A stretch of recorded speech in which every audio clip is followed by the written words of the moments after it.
Hello everyone, welcome to exam plus academy.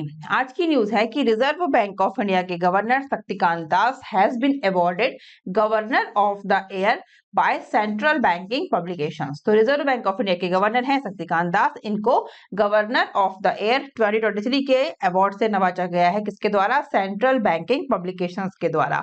तो reserve bank of India के ये 25वें 26वें governor हैं और ये 2018 से दिसंबर से गवर्नर है रिजर्व बैंक ऑफ इंडिया के। इनका इतना बेहतरीन काम, इतनी अच्छी परफॉर्मेंस के बाद गवर्नमेंट ऑफ इंडिया ने इनका टेन्योर जो है वो आगे के लिए बढ़ा दिया है और ये 25वें और 26वें गवर्नर रहे हैं रिजर्व बैंक ऑफ इंडिया के शक्तिकांत दास। और जब इनसे पूर्व गवर्नर थे उर्जित पटेल, उन्होंने कुछ पर्सनल रीजंस के चलते रिजाइन दिया था। उसके बाद इनको अपॉइंट किया गया था 2018 में रिजर्व बैंक ऑफ इंडिया का गवर्नर। तो उस समय काफी लोगों ने इन्हें क्रिटिसाइज किया था, बोला था कि ये अच्छे से नहीं संभाल पाएंगे रिजर्व बैंक ऑफ इंडिया, ये बेहतरीन काम नहीं कर पाएंगे, अच्छा परफॉर्मेंस नहीं दे पाएंगे। बहुत सारे रीजंस बहुत लोगों ने बोले थे क्योंकि इनका बैकग्राउंड जो है वो हिस्ट्री से है। लेकिन इन सभी को फॉल्स प्रूफ करते हुए ये बने हैं governor of the year 2023 by the central banking publications. इनको अवार्ड मिला है शक्तिकांत दास को। अब सेंट्रल बैंकिंग पब्लिकेशंस है क्या? तो central banking publication is a financial publisher. ये एक फाइनेंशियल पब्लिशर है और स्पेशलाइजिंग किस चीज में?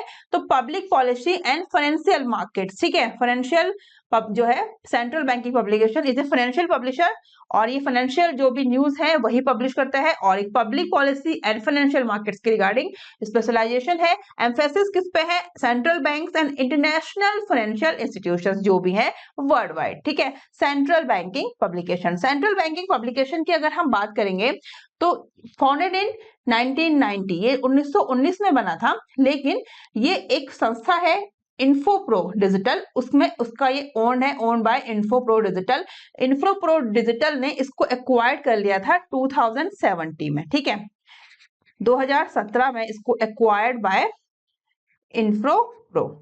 किसके द्वारा? इन्फोप्रो डिजिटल। ठीक है, इन्फोप्रो डिजिटल ने एक्वायर्ड कर लिया था किसको? सेंट्रल बैंकिंग पब्लिकेशन को। और central banking publication founded in 1990। ठीक है, तो ये क्लियर हो गया ये है क्या सेंट्रल बैंकिंग पब्लिकेशन। ये वर्ल्ड वाइड जितने भी emphasis on the central banks and international financial institution. तो सेंट्रल बैंक ऑफ पब्लिकेशन की यहाँ पे बात हो गई है क्या है, और ये इसने बनाया है गवर्नर, इसने अवॉर्डेड है कौन? शक्तिकांता दास, आरबीआई गवर्नर।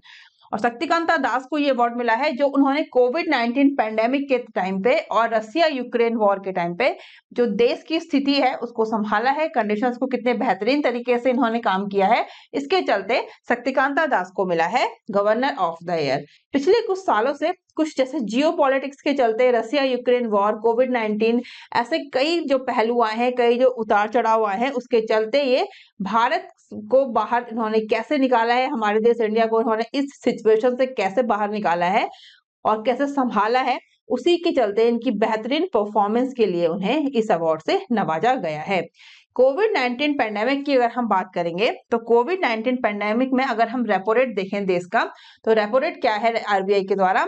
वो है, अगर हम बात करें कोविड-19 से जस्ट पहले की, तो आप देख सकते हैं 5.15% है। ठीक है, ये मैंने काफी ज्यादा दे दिया एक ही ईयर के, लेकिन अगर कंटिन्यू देखा जाए उसके बाद जब से कोविड-19 पैंडेमिक स्टार्ट हुआ है 27/3/2020 से, मार्च की बात है 27 मार्च 2020 की, और उससे कंटिन्यू 2 साल तक लगभग ये सेम रहा है। यहाँ पर देखिए 2 साल, ये कब की बात हो गई है?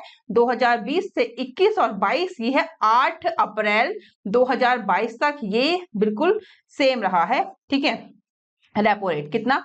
4%, 4.40 से 4% तक रहा है भारत में रेपो रेट।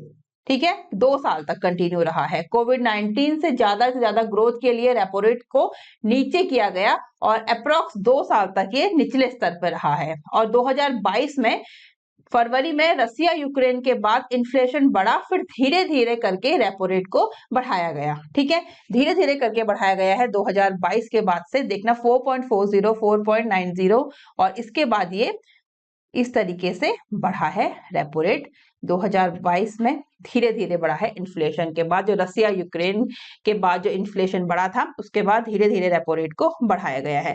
और आरबीआई गवर्नर शक्तिकांता दास ने काफी जो अच्छे न्यू आइडियाज, न्यू जो बोलेंगे वो भी लॉन्च किए हैं। इसमें क्या क्या लॉन्च किया है इन्होंने, आरबीआईएच, दक्ष, हैकाथन, काफी कुछ न्यू आइडियाज इन्होंने लॉन्च किए हैं शक्तिकांता दास ने। और इन्होंने यस बैंक की आपको पूरी स्टोरी पता होगी कि यस बैंक को किस तरह से संभाला है।